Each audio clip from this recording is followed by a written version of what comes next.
ఒక ప్రశాంతమైన గ్రామంలో పచ్చని చెట్ల మధ్య ఒక పాతకాలపు పెద్ద ఇల్లు ఉంది. ఆ ఇంటి గోడలు అక్కడక్కడ పాడై నాచు పట్టి ఉన్నాయి. కిటికీలు కొన్ని పగిలిపోయి ఉన్నాయి.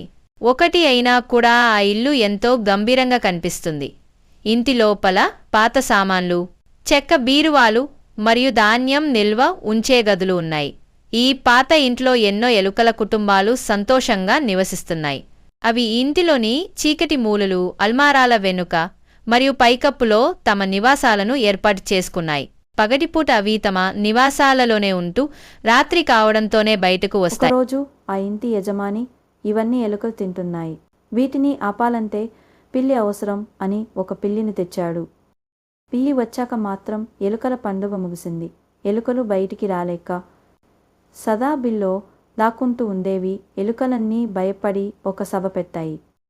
తాము ఎలా బయటికి వెళ్లాలో, ఎలా భయపడకుండా ఆహారం సంపాదించాలో ఆలోచించాయి. అప్పుడు తెలివైన ఎలుక చెప్పింది, మనము ఆ పిల్లి మెడలో గంట కట్టితే అది ఎక్కడ ఉన్నా మనకు శబ్దం వింటుంది. మనం దూరంగా వెళ్ళిపోవచ్చు. అందరూ అది మంచి ఆలోచన అని చప్పట్లు కొట్టారు.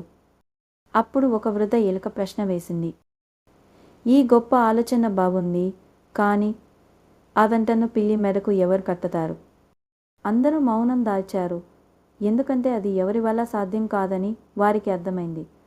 ఆలోచనలు చెప్పడం సులువు, కాని వాటిని ఆచరించడం కష్టం.